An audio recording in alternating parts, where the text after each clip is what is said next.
விவசாய பெருமக்கள் அனைவருக்கும் வணக்கம்.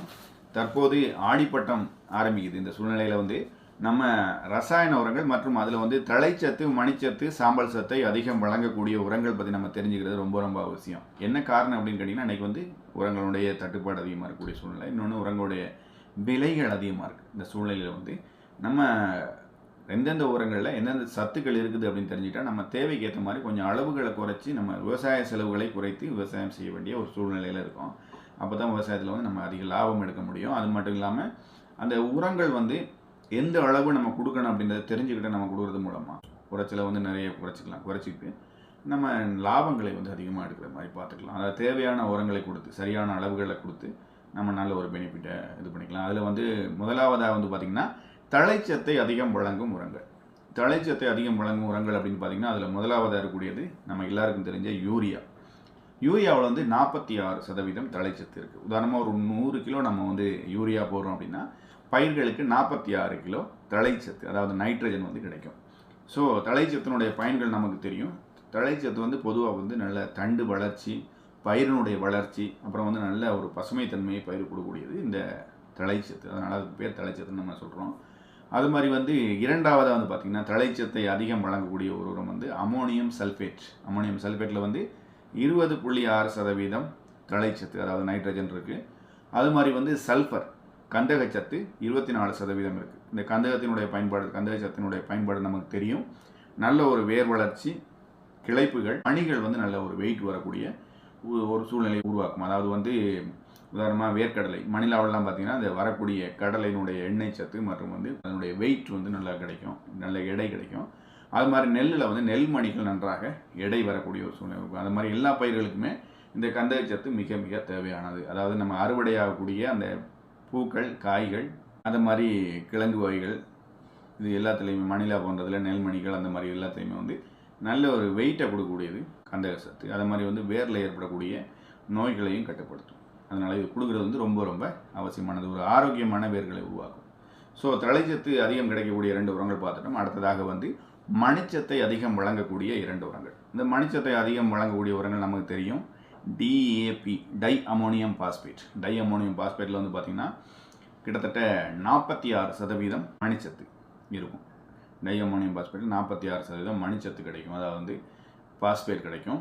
அது கூட ஒரு 18% தழைச்சத்து, நைட்ரஜன் கிடைக்கும். இது ரெண்டுமே DAPயில் இருக்குது. ஸோ DAP அதிகமான மணிச்சத்தை வழங்கக்கூடிய ஒரு உரம். இந்த மணிச்சத்து நமக்கு தெரியும். மணிச்சத்தினுடைய பயன்கள் நல்ல வேர் வளர்ச்சி, தூர் கிளைப்புகள், அப்புறம் அதிக எண்ணிக்கையிலான பூக்கள் வர்றது, வரக்கூடிய பூக்கள் உதிராமல் அது காயாக நமக்கு பலன் தரக்கூடியது. அந்த மாதிரி வரக்கூடிய மணிகள் நல்ல வெயிட் வர்றதுக்கு எல்லாத்துக்குமே மணிச்சத்து ரொம்ப ரொம்ப முக்கியமானது. ஸோ மணிச்சத்தை அதிகம் வழங்கக்கூடிய DAPன்னு பார்த்தோம். அதுக்கு அடுத்த அளவில் மணிச்சத்தை அதிகமாக வழங்கக்கூடிய இன்னொரு உரம் பார்த்திங்கன்னா 10-26-26 காம்ப்ளெக்ஸ். இதில் 10% தழைச்சத்து, 26% மணிச்சத்து, 26% சாம்பல் சத்து இருக்குது. ஸோ இதையும் நம்ம போடலாம். இன்னொன்று நம்ம உரங்கள் போடும்போது இதெல்லாம் எதுக்கு சொல்கிறோன்னா, இத்தனை பர்சன்டேஜ் இருக்கும்போது என்னென்னா நம்ம தேவைக்கு அதிகமான அளவில் மூட்டைகளை கொண்டு போய் நம்ம போட வேண்டிய தேவைகள் இல்லை. என்னென்னு கேட்டிங்கன்னா, உதாரணமாக இப்போ இது வரைக்கும் நீங்கள் DAP ஒரு ஏக்கருக்கு அடி உரமாக 3 மூட்டை போட்டிருப்பீங்க. அவ்வளவு போட வேண்டிய தேவைகள் இல்லை. ஒரு ஏக்கர் நெல் போடுறீங்களா, ஒரு ஏக்கர் ஒரு மூட்டையிலேருந்து ஒரு 1.5 மூட்டை ஒரு ஏக்கருக்கு. இந்த மாதிரி போடுறது போதுமானது.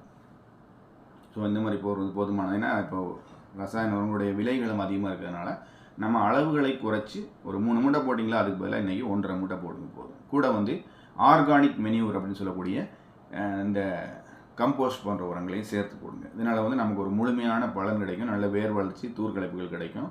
வரக்கூடிய டன்னேஜ் மகசூலம் நமக்கு நல்லாயிருக்கும். ஸோ இரண்டாவது மணிச்சத்தை அதிகம் வழங்கக்கூடியது 10-26-26 அப்படின்னு காம்ப்ளெக்ஸ் அப்படின்றத பார்த்தோம். அடுத்ததாக பார்த்திங்கன்னா சாம்பல் சத்து.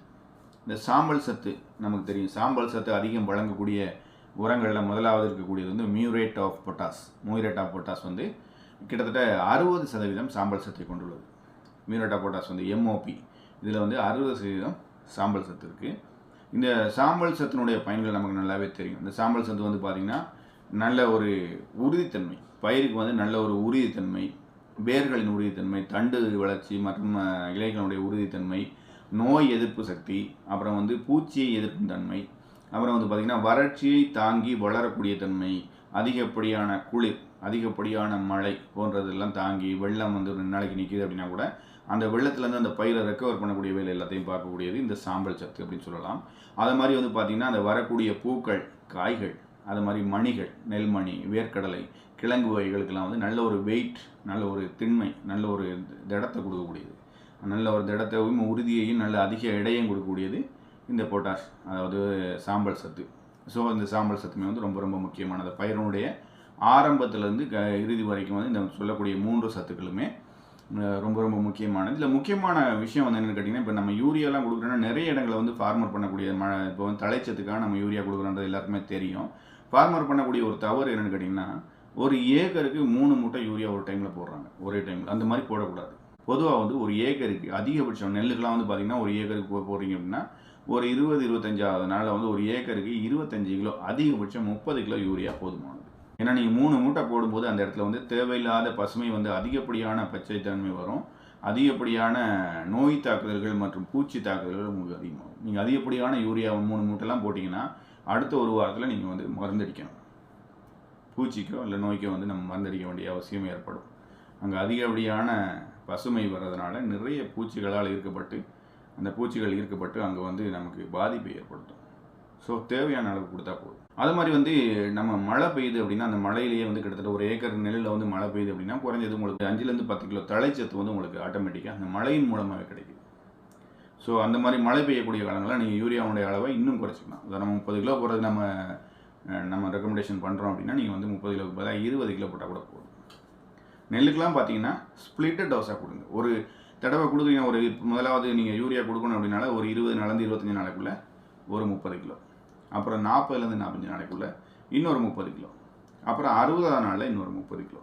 இது அதிகபட்சமாக கொடுக்குறோம். இதுவே போதுமானது யூரியா. அது மாதிரி வந்து மணிச்சத்து வந்து நீங்கள் அடியுரமாக போடலாம். அடியுரமாக நீங்கள் மணிச்சத்து போட்டிங்கன்னா அப்புறம் நடுவில் வந்து ஒரு 10லேருந்து 15 கிலோ ஏதாவது ஒரு காலகட்டத்தில் கொடுத்தா போதுமானது. அது மாதிரி பொட்டாஸ் வந்து அடியுரமாக வந்து இப்போ 10, 26, 26லாம் போட்டிங்கன்னா அது போட்டாலே போதும், உங்களுக்கு எல்லா சத்துமே அதில் வந்துடும். உதாரணமாக ஏக்கருக்கு வந்து ஒரு மூட்டையிலேருந்து ஒரு 1.5 மூட்டை அது போட்டிங்கன்னா அப்புறம் வந்து கொஞ்சம் கொஞ்சம் சிறிதளவு யூரியா மற்ற உரங்களை போட்டு நம்ம இது பண்ணிக்கலாம். முக்கியமான விஷயம் வந்து நீங்கள் வந்து இயற்கை உரங்கள், கம்போஸ்ட், நன்றாக மக்கிய ஆட்டு எரு, மாட்டு எரு, கோழி எரு, அப்புறம் வந்து கம்போஸ்ட், வீட்டு கழிவு, காய்கறி கழிவு குப்பைகள், இந்த கம்போஸ்ட்டுகள், கம்பெனியில் தயாரித்து வரக்கூடிய கம்போஸ்ட்டுகள்லாம் பயன்படுத்தும் போது உங்களுக்கு மண் வளம் மேம்படும். அது மாதிரி வந்து நீங்கள் கொடுக்கக்கூடிய உரங்களும் வந்து முழுமையாக பயிருக்கு சென்று அடையக்கூடிய ஒரு சூழ்நிலை. இந்த கம்போஸ்ட்டில் வந்து மண்ணில் உள்ள அந்த நம்ம கொடுக்கக்கூடிய உரங்களோட உள்ள சத்துக்களை முழுமையாக பிடித்து வைத்து அந்த வேருக்கு வந்து கொடுக்கும். ஸோ வேர் வளர்ச்சிகள், மண்ணினுடைய பொலப்பொலப்புத்தன்மை, வாட்டர் ஹோல்டிங் கெப்பாசிட்டின்னு சொல்லுவோம், மண்ணினுடைய நீர் பிடிப்புத்தன்மை, சாயில் ஏரேஷன், மண்ணில் வந்து காற்றோட்டம் வந்து நல்லா வேர்கள் இறங்குறதுக்கு காற்றோட்டமாக இருக்கக்கூடிய சூழ்நிலைகள்லாம் உருவாகிறது இந்த நன்றாக மக்கிய தொழு உரங்கள், கம்போஸ்ட்கள், அப்புறம் வந்து இந்த இயற்கை ஆர்கானிக் உரங்கள்லாம் கொடுக்கும்போது இதெல்லாம் வந்து ஆட்டோமேட்டிக்காக வரும். மண்ணில் உள்ள நன்மை செய்யக்கூடிய நுண்ணுயிரிகள் வந்து மேம்படும். ஸோ இதெல்லாம் வந்து அவசியமாக வந்து செய்ய வேண்டிய ஒரு இது வந்து. ஸோ இப்போ வந்து தழைச்சத்து, மணிச்சத்து, சாம்பல் சத்து அதிகம் கொடுக்கக்கூடிய உரங்கள் என்ன அப்படின்றத பற்றி பார்த்தோம்.